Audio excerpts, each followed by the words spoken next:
Welcome everybody to Offsite Innovation. My name's Andrew Matthews. I'm a director of the architectural practice Procter & Matthews. We've got three excellent speakers for you today. John Roberts, Stewart Delgado and Brian Woodley. We'll start with John Roberts, who's a civil engineer and director at Laing O'Rourke, as part of the Laing O'Rourke's Engineering Excellence Group. So I'm going to take you quickly through some of the background to our journey that we're going through as a company, really moving ourselves from thinking about being a constructor into being a manufacturer and assembler of products.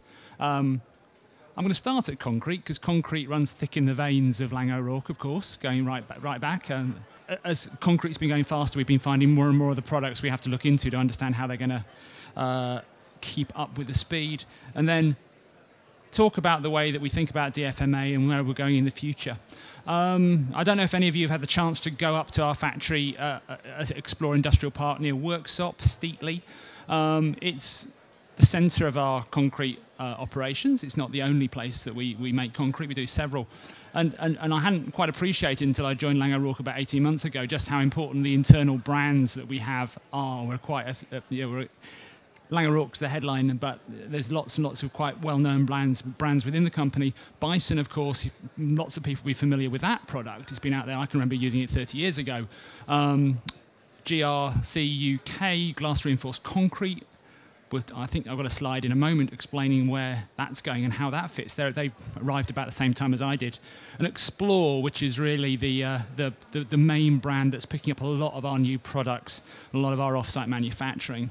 Let's quickly just charge through what we do off-site for concrete, and then let's just see how it's developed. As I said, everybody knows Bison. It's a very, very staple product in the environment in the UK industry, but especially with the Leadenhall project, where we managed to come up with a bespoke product which allowed each floor to be put together by 5 people, one in the crane, one banksman, 3 people assembling the concrete on the decks. Really looking at ways we can make the concrete smarter, more bespoke, and fit it together quicker on site. I'll talk about some of the ethos behind that. On the right-hand side, Lattice Plank, which actually, one of the things about our Explore factory is we have an area called the high-speed carousel, which actually is pretty much fully automated, has 5 people working on it. About 60%, 70% of Explore's capacity goes through that high-speed carousel. A lot of preparation work gets done before product goes down that line. If you can make a product that goes down the high-speed carousel, it's about half the price at the site gate of normal concrete, just because the efficiencies around that. So that's a very important product, which we try and use as much as possible. On the left-hand side, the E6 product, which we're developing at the moment, at the top floor of Guy's Hospital has just been done in it. We're going to be building a block at Dumfries and Galloway as another test product. That is a propless flat slab system, which is based around these headed studs which come together and zip together in a very narrow grouted band. And what you'll see in one of the slides later on is why we see propless as very, very important, and increasingly we're just trying to drive down the number of props rather just to free up the space below, and I'll talk about that in a slide coming up. In between the slabs, it says twin wall at the top, but also I don't think, when we scratched our heads, we couldn't actually think of an in-situ column that Laing O'Rourke has done in the last 2 years. No doubt somebody will think of an example, but everything's precast. We spent a lot of money a few years ago thinking about and developing a very smart connector at the floor level. You always don't think of everything, so actually with National Grid at the moment, we're now looking at electrical conductivity to guarantee the fact that we can get what they need out of it. We should do. It's a screw fix, and it's quite a big screw as well. But everything's precast just because it removes all those crane activities of putting the bars up, putting a shutter up, putting the other half of the shutter up, putting the concrete up, taking the shutter off, taking the other shutter off, all those crane movements, one crane movement in, done. We'll talk about cranes in a second. Similarly with twin wall. Twin wall, we convert everything we can into twin wall. Twin wall is just one lattice slab on top of another one, turned upside down. We've got a very clever way of turning it upside down in the factory and plunging it back into the concrete.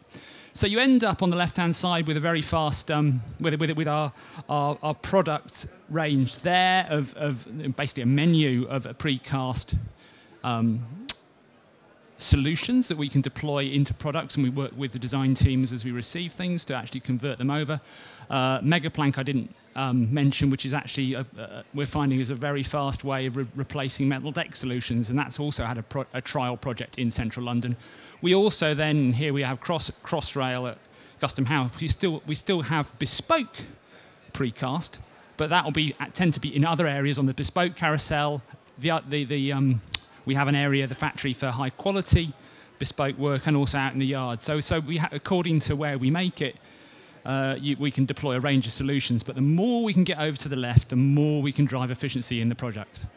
Last one just to mention, there are activities at Steatley which are currently robot-based, but they tend to be robotic processes. You wouldn't recognize any 3-axis arms. We've got our first 2 recognizable robots just about to be deployed now in the GRC market, where we're going to be using them for creating the molds for Crossrail's platforms which have GRC linings. A lot of people have been looking at printing concrete. We're printing wax molds because you can't get the finish otherwise. So the mold will be printed in wax, then milled to the finish, then sprayed in by hand, and then you can recover 90% of the wax. You can actually save something like a typical corner mold here could be up to £20,000 in wood. We can make it for about £800 and much quicker. And it will then work off the survey data we receive from site. All those things come together, and as you go faster and faster, you need to be give more and more attention to the detail of how you're going to put things together. You can't just have things turning up at the gate and not know what to do with them. And we don't like stacking high-quality product on site because it's not the right place to keep it. We spend a lot of time around the digital models now, looking at exactly where the props are going to go, exactly how many people are going to be needed. And really, this is kind of very typical of what we do. As we've been driving frames faster, though, what you then find is all the other things can't catch up, and we're not really interested in taking a building right up to the top and then having it sit there with no cladding on it. And you see plenty of buildings around the world, and everybody's very pleased the frame's gone that fast, but the cladding just hasn't kept up. That's really then meant that we work very closely with Crown House at Oldbury, and at the new factory we should be starting this summer alongside the existing one. A lot of their products are going to be coming out of those facilities, looking at being able to drop in at the same time that you're putting your propless solutions in for the slab, that you actually drop in the plant, the smart walls, which will have the electrics in already, the bathroom pods, and the cladding systems. And I think we'll be talking later with MBBJ about some of the cladding systems we use, and we're looking to extend that range at the moment just so that we can keep this sealed environment going up. So you preload every level of floor. You don't let and so your cranes are literally not just doing structure all the time, they're swapping between the trades and keeping everything going up together. So all that kit of parts will be erected in order. I won't talk too much about this, but one of the things we've been looking at is the variety of plant rooms that Crown House have been asked to develop. When we looked at it, they really came down to the fact you could deliver the same output through a small, medium, and large size plant room. We've developed those, got them into a smaller footprint. And when we talked to the consultants, they didn't like designing them anyway. They liked actually looking at the distribution system out there. So really, one of the things our new factory is going to be producing is a standardized product and an asset managed system beyond that, where we'll be supporting that. You're almost moving into that kind of Rolls-Royce description of power by the hour. We've almost wondered whether or not we just start selling power rather than selling plant rooms, but we're not quite ready for that step yet. So really, design for manufacture and assembly, which has been the phrase that we've been using in-house for a number of years, deciding what you want to optimize, then going as hard as possible with the design to make sure you achieve that. The 70% number of saying that we do 70% of the construction asset off-site was plucked out of Ray's head just to give a challenge to the company. Unfortunately, we're now starting to hit it, so we know he's going to change that number soon, and it's going to go north. But that's fine. We have had some projects hitting 90% of their asset delivered off-site. I work in the civils market, more difficult to get up to that kind of number. As a result of that, you end up with 60% of the labour taken off-site. A lot of the less skilled jobs get removed from site. What you find are people dealing with logistics, heavy lifting, and site safety issues. The jobs are still there, they've just been moved to a factory environment. We've looked at the overall number of people, and it's only a very marginal drift down, actually. But you've moved them to places where they prefer to work, because, as we all know, trying to get people to work on site is increasingly a problem. We also tend to see a 30% reduction on site. On site works, which you can decide to either spend more time up front getting things right and better coordinated, or actually just deliver your project earlier. The bottom figure, carbon, we're trying to now align this with reducing carbon footprint. Still got a fair way to go on that. We see this as a key way of removing people from site where they are working in dangerous environments, and actually this, heading towards AFR. We, like many companies, have found ourselves getting to a plateau level that we've not been able to drive down beneath, and so pushing this modular work out onto site we see as a key way of improving where we are at the moment. I won't talk about what's on the right. This is a slide stolen from what I'm going to be talking about later. But as I said, product, you need to think about what the effect is on that of off-site manufacture. Your people and your plant, very key. The process, and also trying to work out exactly what it's doing to your price model, because you're no longer just delivering bulk materials to site, which everybody knows how to price. You're paying for factories and a whole host of other bits and pieces along the way. And so actually we now are starting to have some quite interesting research on how we should price ourselves in this new environment. And the way we respond to those things, I've talked about DFMA, digital engineering, which is a phrase that we used from about 2 or 3 years ago, really just to avoid using BIM because too many people were using it and had too many different ideas of what BIM was. We're tending to drift back to it now because actually a lot of our, we had the requirement that we wanted to make sure it was supporting our on-site works and our manufacturing works, but actually now BIM is starting to catch up with that idea, so we're tending to use BIM more often within the company. Engineering excellence, I won't talk too much about that, but what we had to attract new types of people because we're having to work further upstream, and so the least we can do as a company is to be literate in the fields we're now wanting to interfere in, hopefully interfere positively. And finally, vertical integration, which I've talked about. And really, let's just zoom in a little bit on that. I've talked about the brands that are there already. The one I hadn't realised that was there when I joined was Select, which is one of the UK's largest plant hire companies. 60% of the tower cranes in London belong to Select. And really, as you move modular, you have to think more and more about the way you're going to deliver it, the way you're going to lift it, the way you're going to secure it, and actually they provided a key area of work for us, and with the Engineering Excellence Group, we've been working very closely there, thinking about just how you get greater utilisation out of your hook time. If you're going to bring things to site in bigger lumps, and you're driving down manual labour, if you can't use the hook, everybody's standing around doing nothing. So being able to understand your wind models better, being able to actually predict problems with your cable. We, as Select, have got 8 people who just inspect cables, and we're now looking at ways that we can actually put auto detection there, listen to the pings as individual wires go, so we can start getting a kind of model back at base of exactly what state the crane's in, looking at the outputs from the motors. Again, that's sending information back to head HQ, so we can now have predictive models of failure. We've got several people come in from Rolls-Royce and Airbus who've been doing this for a while on engines, and we're now applying it to tower cranes. And then also starting to really understand the wind environment. At Hinckley, we're going to have 50 tower cranes there, and it's absolutely key we get every single possible bit of hook time out of them. We're actually been modelling, and we are planning on deploying a wind fence there in the prevailing directions to modify the wind climate around the areas that, at the levels that they're going to be operating, to improve the amount of hook time. Because if you haven't got a hook, you can't build a modular building.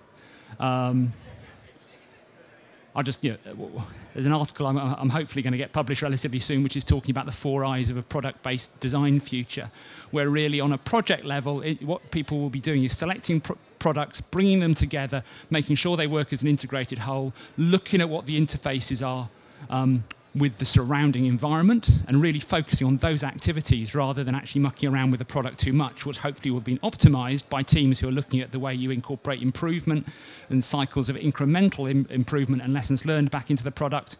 Then also then also looking at innovation and new product lines that can be brought through. And actually, as an example of that, and bringing it right back to concrete, one of the things in my world at the moment, this is a fair way from building. I didn't actually know what an ASP was until I joined it a little while ago. Activated sludge process.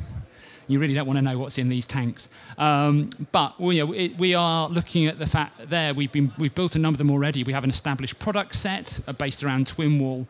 But now we have parametric models. The model on the right there is completely parametric. You just say what volumes you want, and it knows the kit of parts right down to the handrails and the penstock valves, and it knows the rules about how it divides itself up into panelization. So you can work with the design team to produce all the justification for that at the beginning, and then goes all the way through to producing the step files that will be given to the product line at Explore to allow us to manufacture and print off, in effect, 3D print almost, the twin wall panels, and then also it gives you all the product lists that you need to buy in terms of the piping. And the final step of that is really summed up by this. What we are heading more and more towards is the fact that we hand over not only physical assets, but at the same time, or actually really for UK government soft landings programme, the idea that we're handing over a digital representation of our projects in advance of handing over the physical asset. And so really this is one of the slides I use to express the vision of what we're going for, and hopefully we'll have a smile on our face, a bit like most 6-year-olds have when they're playing with Lego. Thank you. I'm going to talk about offsite construction in the context of timber frame. My name's Stewart, Director of Product Development at Stewart Milne. We're a house builder and a timber frame manufacturer. And we build 1,000 houses ourselves in Scotland and in Manchester, and we produce something like 4,500 to 5,000 timber frame homes or buildings for other developers and contractors in the marketplace. And really, offsite construction has been at the heart of our business for 40 years. This isn't new to us. We've been doing it for 40 years. And timber frame is really our core offsite system that we use. And from the group, it's really at the heart of how we are going to move the business forward and developing new and more advanced timber frame systems.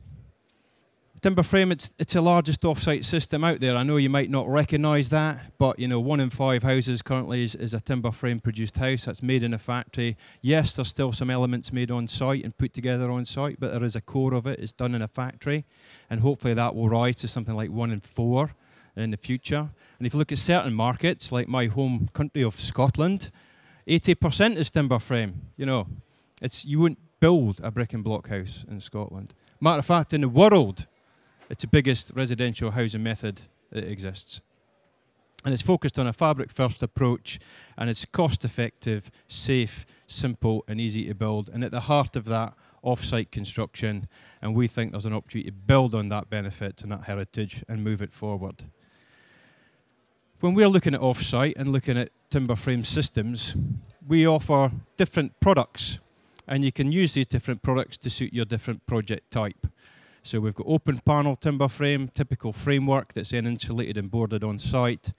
And new and emerging products like a closed panel timber frame or Sigma 2 system, which is insulated with or without a factory fitted window solution, service zones pre-fitted. And perhaps in the future, we'll fit the cladding, we'll fit the services, and who knows, we might even do a volumetric one 20 years hence. We also prefabricate the floors and the roof elements, and you can actually get quite a speedy build depending on the pick and mix of the solutions you want to adopt. And if your site isn't speed dependent, then you don't necessarily have to go down that route. Open panel is a very flexible system. It's got an 89 timber stud or a 140 stud, sheathing on the outside, a breather membrane, and then finish with brickwork. On site, you can have all these different combinations of insulations to drive different thermal properties, different U values, different air tightness. So it's a very flexible system that gives you a lot of functionality. As you put more things on site, it becomes more problematic. You need more supervision. You need the trades to understand what they're doing. And one way around about that is to do more in the factory. So if you did a closed panel solution, you could insulate it, as we do with our Sigma 2 system. You can see the insulation system here is a very good fill. No gaps, no air movement pockets that could disrupt the performance of the product. Comes with air membrane fitted on the inside, can have a window fitted as well, and you're making life a lot easier for the guy on site. A lot faster to build. Now, some sites might like speed, and therefore it's very receptive, and some projects maybe are less speed dependent and are more driven by cost. Similarly with party walls, no point in building an external wall if you've still got an open party wall between dwellings. So conventional double skin timber frame, it's a panelised wall system, but you insulate and finish it on site. And we're developing a new, soon-to-be patented party wall system, which is all made in the factory.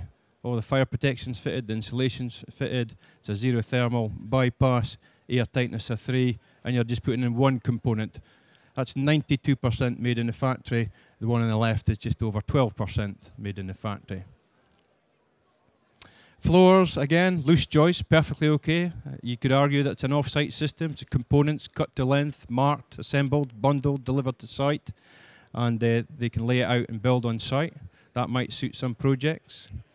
But equally, precassette floors, which can now be insulated and boarded, is another option. And this is particularly attractive where you're maybe building with a crane and you're committed on the crane for like apartments, city centre developments, maybe student accommodation, hotels, these sort of systems. And roofs, again, no point in building around the outside if you can't put the lid on it, so to speak. So conventional trusses on the left-hand side with more insulation. Most house builders will be quite comfortable to do that. You start to get a little bit more complicated in the middle where you've got an air tightness membrane. And to solve some of that, you can then prefabricate with solutions on the right here. The one in the top right is a ceiling cassette. It's boarded top and bottom, totally insulated. The service battens are fitted on the underside and has a temporary roof covering. That project there is a house that we're building in Scotland, and there's an air tightness test going on at the same time as the guys building that roof. So we're taking the roof off a critical path. Equally, we could modulise the roof, build it if we've got space. Quite often, MOD sites, MOD housing, for example, quite a repeat design. You can use the foundation adjacent to the one you're building on and build the roof the day before. The timber frame arrives in the morning of the following day, and then by night time you can put the roof on and you've got a wind and watertight building. Windows, factory fitting windows, we think this is an important one, particularly with manual handling and concerns. If you're going down triple glazing, windows are an expensive item, they can get damaged, and really the way we handle them currently on building sites isn't conducive to keeping costs low. So we've developed a number of factory fitted solutions where the windows are on sliding brackets, fitted in the reveal of the panel. So you're delivering the timber frame, you're already delivering the whole, you're now delivering it with a window in it, so it's not actually costing you any more for your delivery, and you've actually simplified the whole process on site. And from the inside, without any scaffolding adaptations, you can actually push that window to its final position and secure it. We've now got 3 window suppliers offering 3 solutions to that. But it's important that we don't always just look at the product, because it's all about process as well. And if you are looking at open panel, it will require you to look at the process controls, to look at more supervision, making sure the quality is there. There is a potential higher risk of getting it wrong, so therefore it's a more arduous, dare I say, system to use. Still a lot easier than conventional masonry construction. And if you're going down the off-site route, then again, doing more in the factory allows you to simplify the processes on site, less supervision. And some examples here, top right-hand corner, where you've got the air seals already fitted to the timber frame. So when the floor cassette meets the head of the wall, it self-seals in one application. And then the bottom right, the blue band in the middle is where the floor cassette is actually wrapped with the edge membrane. It's pre-insulated. So again, by just the motion of landing the wall and the floor together, you get an airtight, structurally complete, insulated junction detail. Speed is often cited as a benefit of off-site, which it is, but it's not always a requirement. Some sites, if you're looking at masonry construction, can take you up to 18 weeks. If you go down an open panel timber frame construction, it could be 13 weeks. And with a closed panel, which is doing more in the factory, you can reduce that to 8 weeks. Now, there's quite a significant saving there, and your cash flow nowadays is important to developers, and you can save up to 30% of your capital costs. However, if you're sales led and you're selling one a week, you might not be too precious about speed of build. And if you're in the self-build market, you might not be too precious either. You'll be interested in quality, and prefabrication is a key driver in delivering high-quality homes. So I think it is about horses for courses, and timber frame allows that option. So column on the left, if you want an open panel, loose joists, manual erect, forklift, you'll find that's a very competitive, low-cost option, and that moves you one step up the off-site ladder from conventional masonry construction. If you want to use a closed panel with a factory-fitted window, with a floor cassette, using a crane, you'll half your build time, and that will be a different solution. And that might be really suitable for apartments, tight sites, city centres, or commercial buildings where speed is far more important. One thing all these systems have with off-site is a requirement to be involved early on. The black curve in the bottom here is a typical tender where the design's all done, the drawings come to market, you price it up, and there's so much value you can put before you hand over the building at the end in the black curve. Really working further to the left-hand side, right up to the inception of a project, you can put in a lot more value. And many of the timber frame manufacturers and other off-site systems will provide this free of charge. They will help you develop your designs, your concepts. They'll input to your SAP calcs, they'll input to your engineering, your value engineering. And you get a lot more benefit. And of course, that means a lower risk and a higher likelihood of a positive outturn at the end. So just some examples. We at Stewart Milne Group believe that the next generation of timber frame is where we're going with. We're set to double the size of the company over the course of the next 5 years, and we believe at the heart of that will be a more advanced timber frame solution. It responds to many of the drivers that are affecting us today. We want to grow, we've got less skills, we've got material issues, we've got quality problems, there's concerns about performance, and therefore we need to change. We will not be able to double in size without adopting a more off-site approach.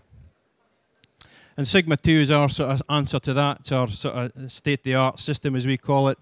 10% of what we do now is a closed panel, prefabricated system, and we expect that to grow quite considerably over the course of the next 5 years. Some examples of projects that we've been involved with. For Barrett Homes at Derwentthorpe, 1,000 homes being built in York to code level 4. Selling really well on that site. They were selling 2 a week as opposed to 1 a week. Couldn't keep up with masonry and moved to an off-site timber frame solution, and they're getting the benefit of that. Commonwealth Games Village, 3 timber framers working together on this one, quite an unusual one. 600 houses built to a very high sustainability, energy and design agenda. And delivered in preparation for the Commonwealth Games. The Serpentine, a very unique curved S-shaped building, just showing the flexibility of off-site solutions, in particular closed and open panel timber frame. Part of the Design for Manufacture competition that John Prescott released many years ago. And on the right-hand side, one of the first zero carbon developments with Scottish and Southern Energy Group's development at Slough. It's not just housing. This is student accommodation we're currently building in partnership with Bouygues, the French contractor. These are all timber frame closed panel. It's 3,500 bed spaces over 3 years. It's basically 2 bedrooms a day for 3 years we have to build. It's a pod and panel solution, so it's closed, floor cassettes, ceiling cassettes, and bathroom pods being loaded in at the same time. This is one of 6 phases on that development, and it's a BREEAM outstanding project. So again, off-site coming to its fore through a timber frame solution. And our final slide and some comments.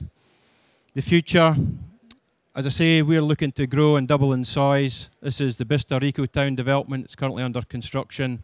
Matter of fact, the show homes are going to be opened this Monday. It's the single biggest ecotown in the UK. It's 5,000 homes. It's 400 in the first release, and there's 93 in the first tranche of units that are being built. That's all using an off-site solution, and probably a signal of what the future of housing might look like in 20 years' time. So, to sum up, timber frame, it's an oven-ready offsite. It's already there. We've been using it for 40 years. We think it's a way forward. And more advanced forms of offsite is a way. Incremental improvements is our mantra. It's quite difficult to have big transformational changes without being in total control. We do need a little bit of a shift in our thinking and to embed change. It's quite difficult investing in factories and spending a lot of money without having that surety of demand and supply going forward. And a new word that we're hearing a lot of is industrialisation. The white goods sector, the car industry, the pharmaceuticals, they've all transformed their businesses by doing it differently. And offsite manufacturing, we think, and BIM are probably two of the transformational things that will transform the housing marketplace. And we believe we in the UK are well placed to respond to that challenge. Thank you. Good afternoon. I'm Brian. Valuetherm Limited is a joint venture company between two of the largest timber frame manufacturers in the UK, Walker Timber and Scott Frame. And I want to talk to you today about the innovation of this new system. I want to talk to you about how we dealt with some of the risk aspects and why one has to deal with that in our industry, which most of us will know. Then I'll go on to the standard performance things, but what I really want to do is talk about add-on benefits and use some practical case studies in order to do that. So, Valuetherm is one of the latest innovations in offsite construction. It's a brand new product, was launched in 2011, and from that standing start, we've already built over 4,500 homes using this system. So it's already proven. All types and sizes, mainly housing, but that's blocks of flats, apartments, as well as terrace, semis, mainly housing. It's an integrated system, so you can do the walls, floors and roofs. We have 4 factories involved in its manufacture in the UK, 14 sales offices covering the UK. We literally build from Shetland and Orkney right through to Devon and Cornwall. We now have quite a bit of overseas interest in this product, and it's not just for housing, with a couple of examples I'll show you later. And as you see, it's called Valuetherm. So it's a British innovation, very much built on a fabric-first approach. But when we were looking at this, most of us, you can see my grey hairs, have been in the industry for a few years, and we know it's hidebound with rules and regulations. In fact, I think it's fair to say that the British construction industry has got more codes and rules than the British nuclear industry. It gives you a bit of a feel for what we actually do work in. So it tends to be about evolution, not revolution. So what we've done is developed and extended various existing approaches, and we believe within this there is a place. I'm going to be talking about a timber-based system, but we often integrate that in a hybrid manner with concrete, with steel. We've done modular pods type construction as well as panelized construction. And it's all about matching the benefits and advantages, which I will show you with some examples. But in the end, what was our objective and what we've achieved? It's pretty straightforward. World-class thermal performance, exceptional environmental sustainability, and putting that all together in a cost-effective off-site package. Now about risk, very simple. One gets the best brains one can pull together. We use people like BRE for the testing. It's very, very important to get good testing, to have the confidence of the clients. You don't go quickly away with a new product unless you've done the groundwork. You have to get the track record. You have to. Independently verified design advice, people like C4CI we use for thermal bridging, modelling and all psi values, all that stuff. And we went down the third-party accreditation route with BBA, so we can immediately talk to the financial institutions, NHBC and so on, with a 60-year minimum service life. So that was very much an important part of our initial thinking, but whilst we were doing that, all the time we were looking to build on additional benefits, which is what I'm going to be talking about shortly. But the basics for a start, structure. So what we did was very simple. We tried to take the best of both worlds, of both timber frame and SIPs, structurally insulated panels. Right? Timber frame, proven structural integrity, been around in this current balloon form since the 1920s in the UK. But what we then did is we injected in the factory with a special insulation. Not bonded on one plane like a SIP system, but it's bonded on all 3 planes with an elastic insulation system in there. So it becomes a stress skin panel. It's just like a modern aircraft wing. And that gives you various advantages when I come to construction in a minute. That's a school there, for example, and by integrating I-joists within the panel, and you'll see in a moment with a little video how it all fits around the thing, we can go to clear spans of up to 12 meters with a timber panel. And of course, that allows us in most situations to do a conventional ridge to eaves configuration. SIP's well known for good thermal insulation performance, but what we've done is really focused on how to integrate that into a frame package, into the timber frame structure. So with each closed panel void is injected with insulation, and it literally goes into every nook and cranny. Does the pointer work? Yes.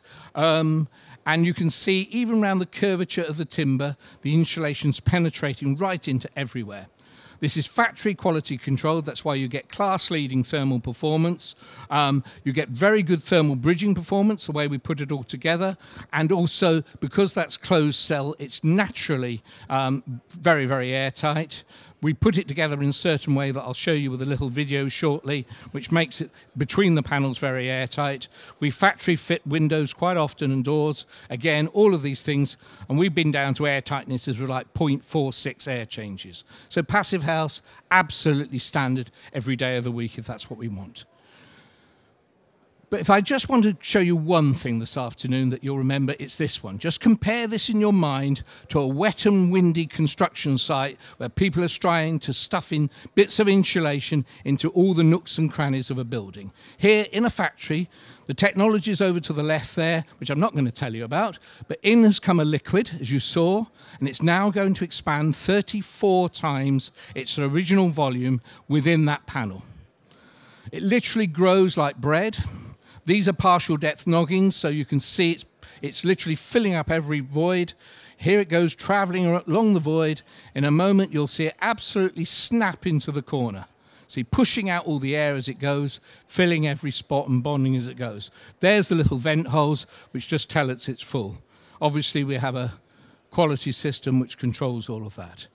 Won't worry about that too much. It's just the stuff that finishes off the YouTube or whatever video. In terms of environmental sustainability, what we've done, which is again very unusual, is our insulation is based on recycled vegetable oil. So most insulation you will use has come through fossil fuels, the petrochemical chain, and so on and so forth. No, we are using photosynthesis. That's where we take the energy from, obviously from the growing plants. So we've used timber, and we're using this vegetable oil material. It's UK grown crops. You can see it's rapeseed oil we use, grown in the UK. But what we've done is we go and collect the used oil from around the back of the factory, using it for industrial cooking. I better not use brand names, but obviously they've been cooking their hash browns or their chips or whatever. Yes, there's a promise the panels do not smell of fish and chips. But what we do is we then manufacture it into an insulation product we filter it, we scrub it, we chemically reformulate it, and then that is used to inject into the panels, as you saw earlier, to give the insulation product. The technology is really based in America. I have to say, that testing doesn't even exist in Europe at the moment. We've had to go to the States and use an ASTM test to use what's used the bio-based content. We can't yet get to 100% bio-based. There's a NPD, New Product Development Program, obviously to do that. Many of you will know that the world leaders are Coca-Cola in this technology, and their iconic plastic bottle is currently 26% bio-based because they have food contact and clarity to think about in terms of selling their product. Ours is stuck in a wall, so we don't have those challenges. Very low embodied energy, because again, we've used the photosynthesis. And of course, because we've gone down the recycling route, many of you will remember the Saab biofuels saga. What we've done is we avoid the dilemma of diverting land away for food production in order to produce this product. So that gives us all various things, and in the interest of time, you get various badges and so on and so forth. The only one I will mention quickly is the Germans have now developed a very clean incineration product. So even at the end of its life, we recommend storing all the drawings on the cloud for reuse for any project. But at the end of the reuse or the reuse cycle, it can be clean incinerated as a substitute fossil fuel. So what I want to do, just go through some case studies and pull out some interesting add-ons that we've done. So in terms of product performance, and having lived in a barn conversion myself, I know how drafty and cold they can be. We had this one as a challenge. You can see, and what we made it into was a 220-metre square 4-bedroom bungalow. The oak frame was left in place, cleaned up, obviously, and what we've done is we've put a new value therm structure all the way around it. Again, what we see often these days is clients ask us to do a trade-off. They want large window areas because they want to use the view or whatever, and they use a thicker wall construction, one of our higher performance products, in order to get them. We're talking about a 0.12 U value at 184 stud there. You can actually, if you look closely, you can see the frame within the structure through those windows. And as you can see, reuse the local stone. They're 220-metre roof panels with integrated I-joists, again to give the lovely vaulted ceiling effect and so on and so forth. In terms of the customer interface, you can see what we're trying to do. And yes, we do electronic drawings, BIM-compatible software. Stewart's absolutely right about early project involvement, and obviously we've got CAD/CAM manufacture. But the example I'd like to pull out is one. This is a current project, so I can't talk about it too much, but this is with Lynn. Some of you may know Lynn Sullivan, whose practice is Sustainable by Design. We're at the pre-planning stage here, helping. That's a value therm house with roof panels, wall panels, and floor panels. We PHP modelled everything. There's a mixed-use master plan with you can see that it's in Greenbelt land. It's very tricky. It's in Essex. That's the existing village, and so on and so forth. And every one of those houses, whether they be detached, semis, there's terrace, there's a small block of flats, have all been oriented for maximising their active and passive solar gain. With our fabric, we can gain a lot in terms of passive solar. Very, very important to consider. And you can see all the modelling's been done and so on. And we get to quite sensible build costs at the end of the day. And that was all done jointly as a pre-planning exercise. We met on the patio of the client and talked Malcolm through how we could do that for him to help him get planning permission on a very, very difficult site. Smart manufacturing, it's not about boom and bust our industry. There's huge investments. I think you saw in John's examples, my gosh, the level of investment. And to be frank with you, it's about this early involvement. It's about planning. It's about doing it in a professional manner. And in the end, we will pass that on in terms of value engineering. A little example, I could give you things like optimizing saws, but people do that. Let me give you a little bit more of an unusual example. You saw that injection of the insulation. We do that to the accuracy of 0.1 of a second. Right? With this technology here, very advanced technology on the right here, you can see we can pass all those efficiency benefits on to the client. Design flexibility, we've deliberately designed the system, so all types of architecture, cladding, and so on and so forth, these big panels, infill panels. Often we do a lot with glulam structures these days, vaulted ceilings, as you can see on the right, curved panels is the example I would like to talk about, though. This is a large bespoke house. You can see it prescribes 2/3 of a circle. 184 value therm at 0.12 U value. But the fascinating thing, you can see from the pictures there, the curves and so on and so forth. But think about the roof panels, because they too are value therm injected panels. But if you stop and think about it for a moment, they've got to be curved not in one, but in 2 planes to go round there. We're not talking about curved panels where people take a few scallops out and call it about a curved panel. We're talking about actual bending of the planes. And again, all of that has been injected with insulation in a similar manner to I showed you earlier. So you get a warm, draft-proof at home, but in quite a unique requirement, which was the requirement of that particular client.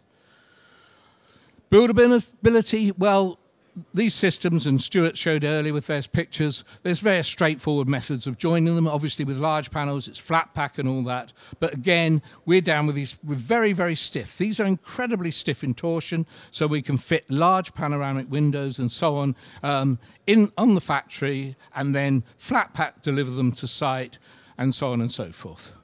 In the interest of time, I'd just like to show you this quick video. Thank you for the 2-minute signal. I'm sure that was polite. And here we go.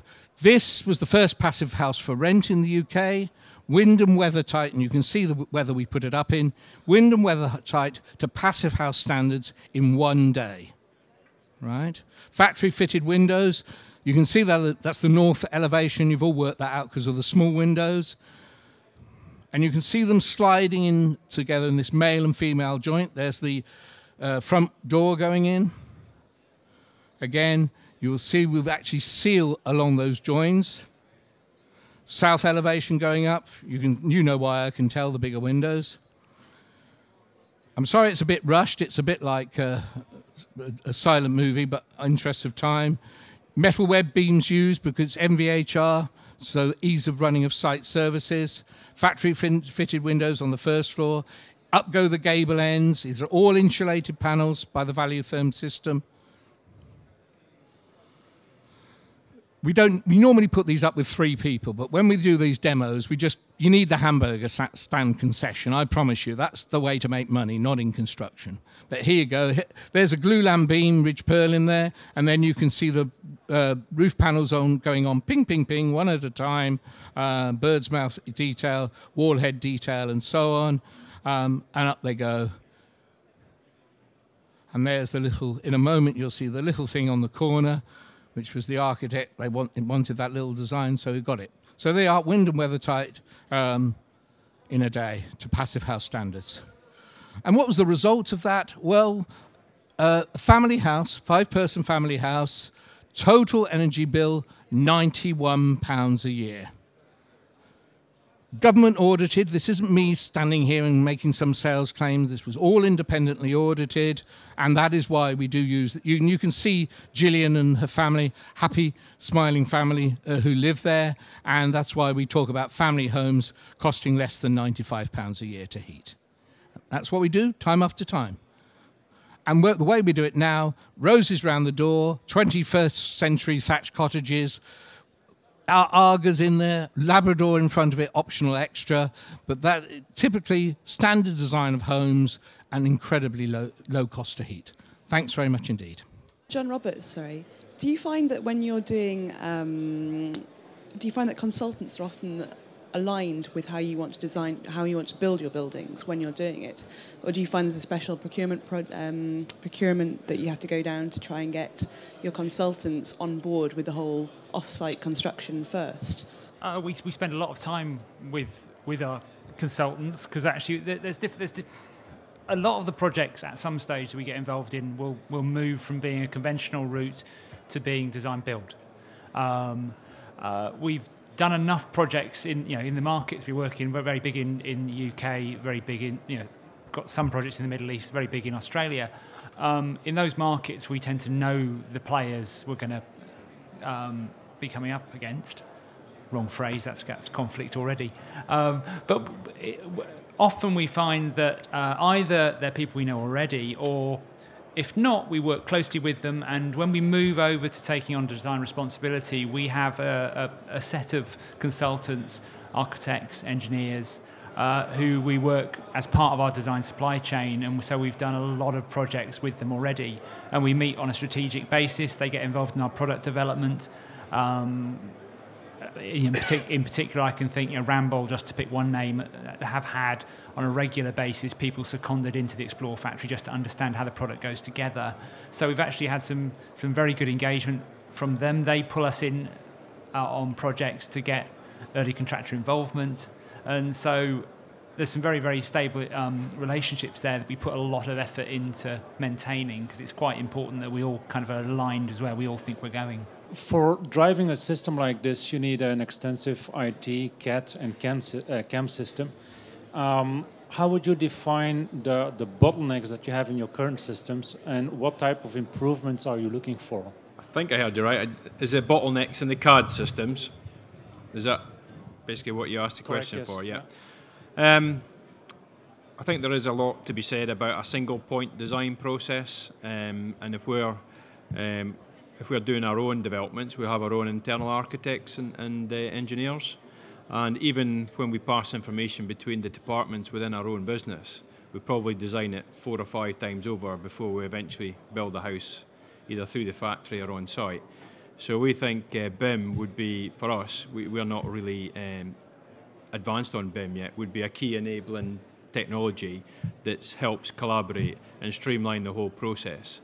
And our aspiration is to have one multi-user who could architecturally draw a house that would, as a byproduct of using the software systems, generate, you know, the purchase orders, the takeoffs, material schedules for the factory, the logistics schedules, possibly even the structural calculations and the energy assessments, etc. You know, that would be where we would like to see a whole single software system. One of the issues we've got when we've been looking at this is the complexity of software systems out there and bolting them all together.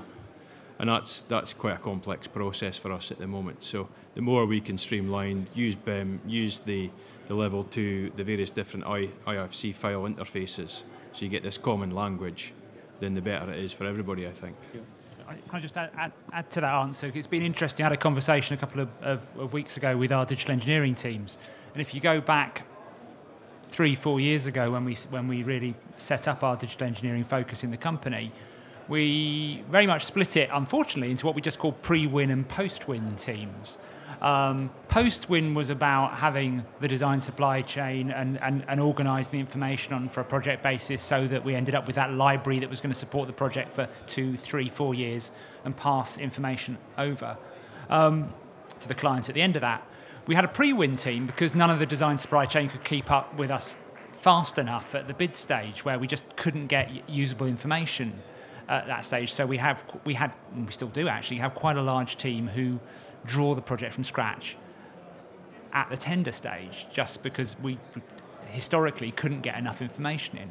However, we're having to reinvent that model now, because actually now we're starting to see more and more projects where we're starting to receive coherent data from clients, and also the information that's coming out of the designers is useful, and IFC and the various other data formats that information is being produced in is becoming usable. So actually we're finding we're going through a transition now, because the industry is starting to be upskilled enough that we can act as a coherent whole, hopefully soon from day one. I mean, one of the things on the software systems that we think there could be a sort of value, you know, additional value for us as a developer is home customization. You know, if we've got a standard portfolio house type, somebody can have a pre-service plot, they can pick that plot, and then essentially they can customize it at the point of sale. So we put our technical expertise right at the point of sale, use a BIM model, customize it to the customer, so they can move that window, they can move that wall, they can maybe change their layouts and their configurations to a greater deal than they would do through a conventional, you know, development process where you're buying a predetermined product. And that's an area that we would like to develop going forward as a differentiator, and maybe offering, you know, custom-led housing is quite often the phrase used, but produced and delivered through a developer. As an architect, obviously we've had an involvement, quite a bit of an involvement with prefabrication, and we're very interested that the conversation that we have with manufacturers, which is what I think we're listening to today, manufacturers rather than contractors, but the conversation we have with manufacturers is a very different one. At a time when the country's being asked again to build a lot of houses, I'm interested to hear from manufacturers what they think what the role architecture will have in engaging with them, and how our role will change in order to support this new procurement opportunity. Are we going to end up, like Mr. Morell suggests, redundant, or is the engagement we're going to have with these kind of guys going to be so fruitful that there's a different kind of future for the way we might work? Here's a philosophical answer for a philosophical question. We seem to have a very different relationship with buildings than we do with other products. Like if you think about your iPhone, you don't come along and say, well, actually my hand's slightly larger than average, so can I have one, Mr. Apple, can I have one 4 millimeters wider? So we do seem to drive a lot of bespokeness into our buildings for some reason. Now, one of the conclusions I've come to, and I've come out of an architectural and consultancy background, so I'm new to this manufacturing game. I'm always very interested by actually how much bespokeness, I'm probably murdering the English language here, how much do you actually need? Are there certain things that can be configurable, to wind up an architect in a normal way? Which colour do you want it? But beyond that, what things do you want to be really high performance standard products that you just choose which product and which performance level you're going to get, and which things do you want to be unique? Because if you look at the challenge out there now for the number of houses that are being wanted per year, I can't remember what it is, 150,000 units a year. I'm just drawing a number. More than that. We're looking at modular housing, which is mainly, and it's interesting, you showed timber frames going up to about 6 stories. We're in our head, we're going down a steel frame route, but we're kind of kicking in at 6 stories up to 20. It's one of those things where we're talking to certain developers who are probably down the rental market and the social housing market, and whilst they're looking for a very high quality product, they're not looking for every single one being unique. And so you end up in horses for courses. It was interesting how you were showing the barn conversion. We'd never be competing in that space. Couldn't go close to it. We're probably not down the grand designs end of housing. But if you're looking for high quality, standard, in inverted commas, product that is then made bespoke and customizable in ways that relates to whatever the environment is, that's more of a conversation. But it needs, it's quite a complicated one. About how far do you drive the uniqueness of our buildings?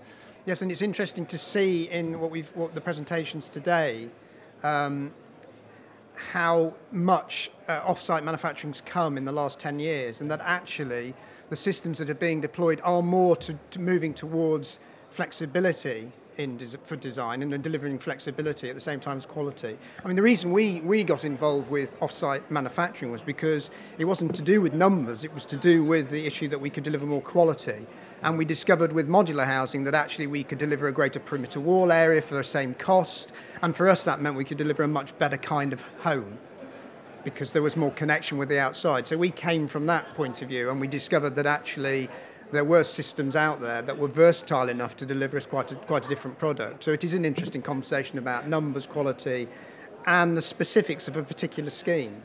Because, of course, as architects, we're always faced with planning authorities understandably wanting us to make places that are unique to those places. In other words, are kind of culturally related to where we're building. So a project in Cambridge will be very different from a project in Bristol or one down in Cornwall. But it's interesting to see how prefabricated, particularly Stewart Milne's product, is versatile enough to allow architects that flexibility, which wasn't necessarily the case with earlier prefabricating products. I definitely think that's key, Andrew, is that you have to have flexibility. There's a place for architects, of course there is. We need the creativity, we need the materials, we need the place-making agenda is so massive nowadays that you need that sense of place. But when it comes to the fabric and the technologies and the U-values and the nitty-gritty of putting it all together, I think that's where your manufacturer adds a huge amount of value and can take maybe a lot of that burden away from the architectural professions, and they can focus more on the sense of place, the materials, the street scenes, the typologies, without necessarily getting too sucked into, how you're going to build it and what soil do you need and what bit of insulation you're going to need. That can be solved by the manufacturers, in my opinion. The conversation we have with manufacturers is a much more fruitful one, I have to say, than the conversation we have with some contractors. And it seems to me they're two very different worlds that are separating quite rapidly. Can I just add, in agreement to Stewart, actually, we find and with yourself, it's easier actually dealing with architects than it is contractors quite often. Our aim, we find, is that we want architects to be flexible, to design the sense of place, the sense of community, whatever is required, because in the end, that client's going to need to get planning permission. But what we are trying to do is at the same time use standardized components. And there is no reason that those two are incompatible. All it requires is communication. And that just means both parties to talk and to listen to each other's requirements. And we can use standardized components for really remarkably bespoke looking buildings at the end of the day.